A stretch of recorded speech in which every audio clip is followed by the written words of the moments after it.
எதிர்பார்ப்புகள் அப்படின்றது எல்லாருக்கும் எல்லா நேரத்துலையும் இருக்க தான் செய்யுது. ஒவ்வொருத்தருக்கும் ஒவ்வொரு விதமான எதிர்பார்ப்பு. இந்த பிரபஞ்சம் எல்லாருக்கும் எல்லா நேரத்துலையும் சாதகமான பலன் தர்றதில்லை.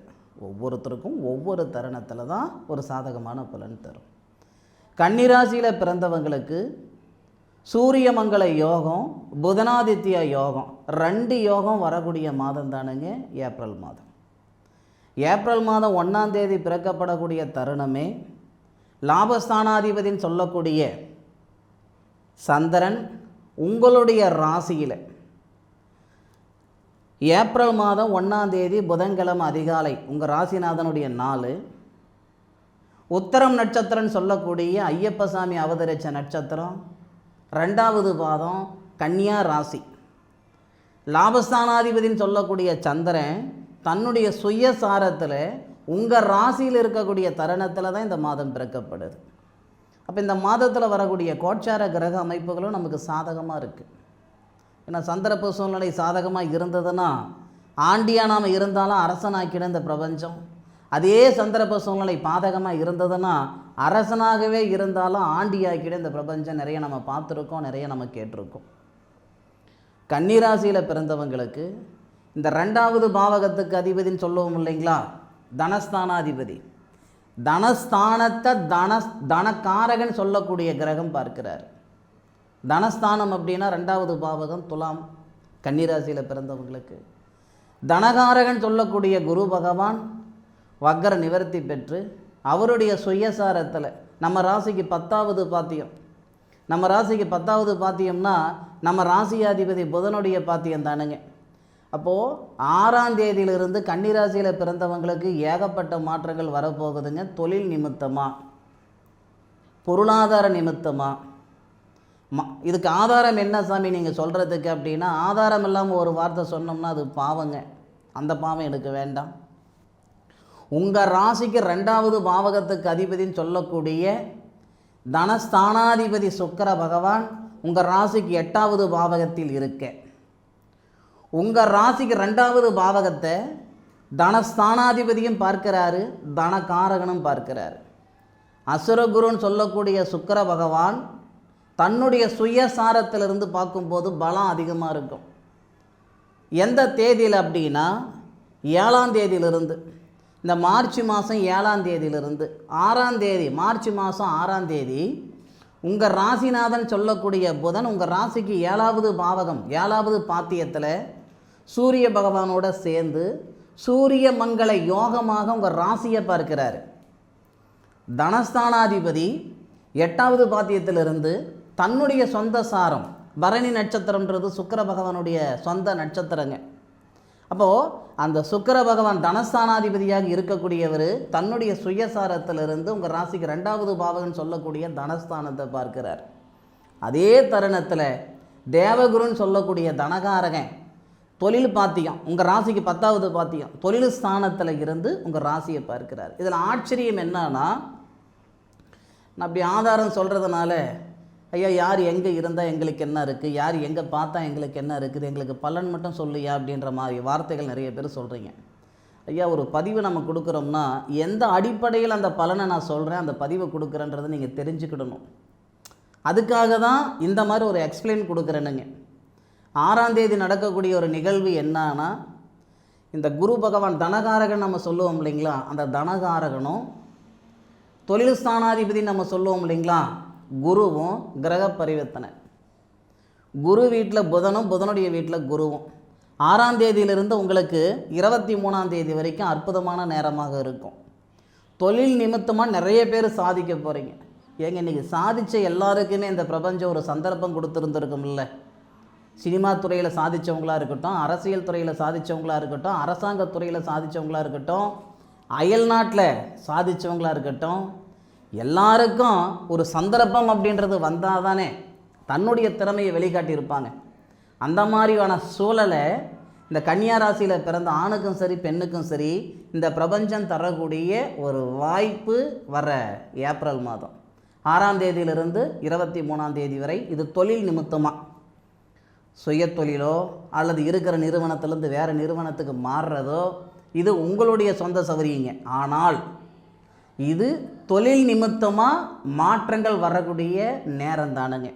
ரெண்டாவது, பொருளாதாரம், பண பிரச்சனை, கடன் பிரச்சனை, இந்த மாதிரி சிக்கலில் இருக்கிற இந்த கன்னியா ராசியில் பிறந்தவங்களுக்கு இந்த தனஸ்தானாதிபதியும் தனகாரகனும் சேர்ந்து உங்கள் ராசிக்கு 2வது பாவகன் சொல்லக்கூடிய தனஸ்தானத்தை பார்ப்பதால் இந்த நேரத்தில் நீங்கள் எடுக்கக்கூடிய முடிவுகளால் அந்த பண பிரச்சனை, கடன் பிரச்சனை சரி செஞ்சுக்கிறதுக்கான ஒரு பாதை உருவாகும். ஒரு செவுறு இருக்குது அப்படின்னா, செங்கல் செவுறு இருக்குன்னா அதில் ஒரு கல் எடுத்தோம்னா 100 கல் இருக்குது. அந்த 100 கல்லில் ஒத்த கல் எடுத்தோம்னா மீதி 99 கல் ஒரு கல்லை நம்ம எடுத்து விடலாம் இல்லையா? அந்த ஒரு கல் எடுக்கிற வரைக்கும் தான் நமக்கு சிரமம். அந்த மாதிரி இந்த ஏப்ரல் மாதம் 6ஆம் தேதியிலிருந்து, அதுக்கும் 6ஆம் தேதி தான் சொல்கிறேனுங்க, ஏன்னா 7ஆம் தேதி தான் மெயின். 7ஆம் தேதி தான் பரணி நட்சத்திரத்துக்கு சுக்கிரன் வராரு, தனஸ்தானாதிபதி சாரத்துக்கு வர்றது. அப்போ அந்த 7ஆம் தேதியிலிருந்து சுக்கிரனுக்கு 20ஆம் தேதி வரைக்கும் நமக்கு சுக்கிரன் 20ஆம் தேதி தான் பயிற்சி ஆகிறார் ரிஷபத்துக்கு. அப்போ 7லிருந்து 13 நாள் நமக்கு கொடுக்குறாரு நேரம். நல்லது செய்கிறதுக்கு, நல்லது நடக்கிறதுக்குன்றது 13 நாள் தேவையில்லைங்க, 13 நிமிஷம். 1 நிமிஷம் போதுமானது நமக்கான ஒரு சூழ்நிலையை உருவாக்கி கொடுக்கறதுக்கு இந்த பிரபஞ்சம் இல்லையா? அப்போ கன்னியா ராசியில் பிறந்தவங்களுடைய கடன் பிரச்சனை நீங்கிறதுக்கான பாதையை இந்த பிரபஞ்சம் உருவாக்கி கொடுக்கும். சில பேர் தவறுதலாக புரிஞ்சுக்கிறீங்க. இந்த 13 நாள் அப்படின்னா 13 நாளில் கடனை கட்டி முடியுமா? அவ்வளோ பெரிய அப்பாட்டக்கர் நாம் இல்லைங்க ஐயா. எதிர்பார்ப்புகள் ஒவ்வொருத்தருக்கும் இருக்கிற மாதிரி இந்த பொருளாதாரத்தில் பிரச்சனையும் கடன் பிரச்சனையும் ஒவ்வொருத்தருக்கும் ஒவ்வொரு மாதிரி உண்டு. கடன் கட்டுறதுக்கான முழுமையாக கட்டுறதுக்கான நேரத்தை இந்த பிரபஞ்சம் நமக்கு தர வேண்டாம், அதுக்கான பாதையை உருவாக்கி கொடுத்தா போதுமானது இல்லையா? எந்திரிச்சு நிற்க முடியாத அளவுக்கு நம்ம படுத்துருக்குறோம், எந்திரிச்சு நின்னா போதும், எந்திரிச்சு நின்னோம்னா நடக்க ஆரம்பிச்சிருவோம், நடந்தால் போதும் ஓட ஆரம்பிச்சிருவோம் இல்லையா? கிணத்துல போட்ட கல் மாதிரி நம்ம இருக்கிற நம்மளை இந்த ஏப்ரல் மாதம் 7ஆம் தேதி இந்த பிரபஞ்சம் தட்டி எழுப்பி நிற்க வைக்கும். நின்றுட்டா போதுமானது, நடக்க ஆரம்பிச்சிருவோம். கடன் பிரச்சனை அந்த மாதிரி தானேங்க. தலைக்கு மேலே வெள்ளம், தலைக்கு மேலே எனக்கு பிரச்சனை இருக்குது, கழுத்து பிடிக்கிற அளவுக்கு இருக்குதுன்னாலும் இந்த நேரத்தில் சின்னதாக ஒரு நம்பிக்கை பிறக்கும், ஒரு தைரியம் வரும். நம்ம கடனை கட்டிவிடலாம், இந்த பாதையில் போனால் நம்ம கடனை கட்டிவிடலாம், இந்த பாதையில் போனால் நம்ம பொருளாதாரத்தில் இருக்கிற பிரச்சனை சரி செஞ்சுக்கிடலான்ற சிந்தனைகள் உருவாக்கும். நமக்கு தேவை சிந்தனை தானே. சரியான நேரத்தில் சரியான முடிவு எடுத்து விட்டோம்னா அதை விட நல்ல விஷயம் வேறு எதுவும் இல்லை பாருங்கள். இந்த நேரத்தில் உங்களுடைய எண்ணங்கள் சிந்தனைகள் தெளிவாக இருக்கும், சரியான முறையில் பயன்படுத்திக்கோங்க. அதுபோக இந்த 3வது பாவகத்துக்கு அதிபதி நிறைய பேருடைய எதிர்பார்ப்பு இது. பொதுவாக இந்த கன்னி ராசியில் பிறந்தவங்க ஒரு வீட்டில் நடாலாக பிறந்திருப்பாங்க, நிறைய பேர் பிறந்திருப்பாங்க. யாருடைய சப்போர்ட்டும் இல்லாமல் தானாக கையூனி கரணம் போட்டு மேலே வந்திருப்பாங்க. நிறைய வீட்டில் பார்த்துருப்பீங்க, நடாலாக இருப்பாங்க, அண்ணனையும் வளர்த்து விடுவாங்க, தம்பியும் வளர்த்து விடுவாங்க. இந்த மாதிரியான குடும்ப பொறுப்புகளெல்லாம் இந்த கன்னி ராசியில் பிறந்தவங்களுக்கு ஏகப்பட்டதாக இருக்கும். வாங்கின பணத்துக்கு வட்டி கட்டுறோமோ இல்லையோ, வாங்காத பணத்துக்கு வட்டி கட்டுறது மட்டும் இல்லை, முதலாம் கட்டுறக்கூடிய ஒரு சூழ்நிலை இந்த கன்னி ராசியில் பிறந்தவங்களுக்கு நிறைய பேருக்கு அமையும். இந்த 3வது பாவகத்துக்கு அதிபதினு சொல்லக்கூடிய அந்த முன்னேற்றத்துக்கு அதிபதி, அதாவது தைரியஸ்தானம்னு சொல்லுவாங்க. அந்த தைரியஸ்தானம் ப்ளஸ் சகோதரஸ்தானம், சகோதர காரகணம் செவ்வாய் தானே. நம்ம ராசிக்கு 7வது பாவகத்துக்கு 1ஆம் தேதியே வந்துடுவார். அண்ணன் தம்பிகளுக்குள்ளே இருக்கக்கூடிய கருத்து வேறுபாடாக இருக்கட்டும், அக்கா தங்கைக்குள்ளே இருக்கக்கூடிய கருத்து வேறுபாடுகளாக இருக்கட்டும், நம்ம முன்னேற்றத்தில் முட்டுக்கட்டியாக இருக்கக்கூடிய தடைகளாக இருக்கட்டும், இது எல்லாமே 1ஆம் தேதியிலிருந்தே நமக்கு மாற்றம் வரும். ஏப்ரல் மாதம் 1ஆம் தேதி அப்படின்னா எல்லாருக்கும் என்ன நாள்ன்றது எல்லாருக்கும் தெரியும். இது ஏமாற்றம் தரக்கூடிய வார்த்தை கிடையாது, உங்களுடைய வாழ்க்கையில் ஏற்றத்தை கொடுக்கக்கூடிய வார்த்தை. நெசத்துக்கு சொல்கிறேன், அனுபவித்து சொல்லுங்கள். ஆராய்ஞ்சு உங்களுக்கு நான் பலன் சொல்லிகிட்டு இருக்கிறேன்னுங்க.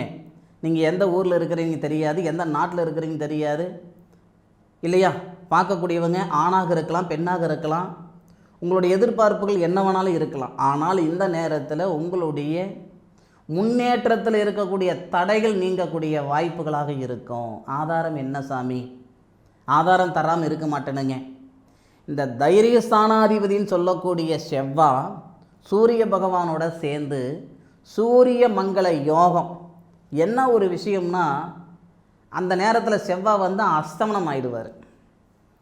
செவ்வாவும் குபேரர் அவதரித்த நட்சத்திரம் சொல்லக்கூடிய பூரட்டாதி நட்சத்திரம் 4வது பாதத்தில் சூரிய பகவானும் குரு பகவானுடைய சாரம் பாதத்தில், அதாவது நமக்கு குரு பகவானுடைய சாரம் அப்படின்னா பூரட்டாதி நட்சத்திரம் 4வது பாதத்தில், 2 பேரும் ஒரே நட்சத்திரத்தில்.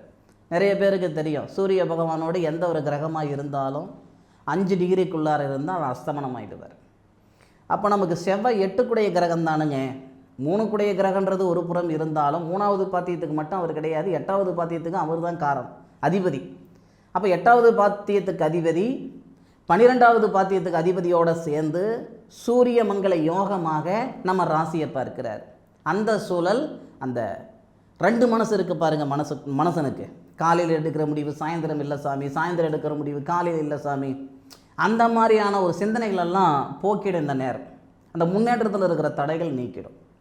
4வது பாவகத்துக்கு அதிபதி சுபஸ்தானாதிபதினு சொல்லக்கூடிய ஒரு கிரகம் 10வது பாவகத்தில் பரிவர்த்தனை யோகமாக இருக்குது இல்லைங்களா. இப்போ சுபஸ்தானாதிபதி நம்ம ராசியாதிபதி கிரக பரிவர்த்தனை, சுபஸ்தானாதிபதியும் இல்லை திருமணஸ்தானாதிபதி அவர் தானே, அப்போ திருமணஸ்தானாதிபதியும் தொழில் ஸ்தானாதிபதியும் பரிவர்த்தனை. இதனால் ஒரு சிலருக்கு மன வாழ்க்கையில் இருக்கிற சிக்கல்கள் நீங்கும். இந்த ஏப்ரல் மாதத்தில், ஏப்ரல் மாதம்னா நமக்கு பங்குனி மாதத்தில் 15 நாளும் சித்திரை மாதத்தில் 15 நாளும் எடுத்துக்கிடலாம் இல்லையா. அப்போது மன வாழ்க்கையில் இருக்கிற சங்கடங்களை சரி செஞ்சுக்கிறதுக்கான நாட்களாகவும், மன வாழ்க்கையே எனக்கு சிக்கலாக இருக்குதுங்க, நான் வருஷ கணக்காக நான் வரன் பார்த்துக்கிட்டு இருக்கிறேனுங்க, நாகதோஷம் சொல்கிறாங்க, தாரதோஷம் சொல்கிறாங்க, போகாத கோவில் குளம் இல்லைங்க, பண்ணாத பரிகாரம் இல்லைங்க, ஒன்றும் நடக்க மாட்டேங்குதாங்க அப்படின்னா இந்த நேரத்தில் உறுதியாக சொல்கிறேனுங்க, அந்த விவாகம் செய்கிறதில் சிக்கல் இருக்குதுன்னா, திருமணம் செய்கிறதுல சிக்கல் இருக்குதுன்னா அந்த சிக்கலை சரிப்படுத்தி விடுவோம். அதில் ஆட்சேபனை இல்லைங்க. ஒரு 15 நாள் பொறுத்துக்கிடுங்க. அதாவது ஏப்ரல் மாதம் பிறந்து ஒரு 15 நாள் 14 நாள் வரைக்கும் வச்சுக்கிடுங்க. அந்த 14 தேதிக்கு மேற்கொண்டு இந்த சுக்கிரன், ஏன்னா சுக்கிரன் வந்து திருமண காரகன். சுக்கிரன் உங்கள் ராசிக்கு 2 கிரகம் இருக்கு இல்லைங்களா, அந்த 2வது பாத்தியத்துக்கு அதிபதி சுக்கிரன் தான் திருமண காரகன். அந்த சுக்கிரன் 9வது பாத்தியத்துக்கு வந்து உங்கள் ராசிக்கு 3வது பாத்தியத்தை பார்ப்பார். உங்கள் ராசிக்கு 3வது பாத்தியம்னா அதுதான் செவ்வாவுடைய வீடு. அப்போ அந்த செவ்வாய் வந்து திருமண பாத்தியத்தில் வராரு, திருமண ஸ்தானத்தில் வந்து உங்கள் ராசியை பார்ப்பார். ஒரு நல்ல பரிவர்த்தனை பார்த்துக்கிடுங்க. திருமண காரகன் குடும்பஸ்தானாதிபதினு சொல்லக்கூடிய கிரகம் செவ்வாவுடைய வீட்டை பார்க்க, செவ்வாய் உங்கள் ராசியை பார்ப்பதால் இந்த நிகழ்வு எப்போ நடக்க போகுது அப்படின்னா நமக்கு 20ஆம் தேதி நடக்க போகுது. அப்போ அந்த 14ஆம் தேதியிலிருந்தே பலன் வந்துடும். இந்த 14ஆம் தேதியிலிருந்தே அந்த மன வாழ்க்கையில் இருக்கிற சிக்கல்கள் சரியாகிறது, திருமணத்தில் இருக்கிற தடைகள் எல்லாம் நீங்கிறதுக்கான சூழல் உருவாயிடும். 5வது பாத்தியம், இதில் வந்து இன்னொரு விஷயம், ஒரு நல்லது நடக்க போகுது. ஏன்னா செவ்வாவுடைய பார்வை எப்போ சூரிய பகவானோட சேர்ந்து நம்மளை பார்த்தாலும் அப்போ வந்து கரெக்டாக உங்களுக்கு எந்த தேதியில் நம்ம சொல்லணும்னா ஏப்ரல் மாதம் 9லிருந்து 14 தேதி வரை. ஏன்னா ஏப்ரல் மாதம் 9ஆம் தேதி பார்த்திங்கன்னா புதனுடைய நட்சத்திரத்துக்கு சூரிய பகவான் வந்துடுவார்.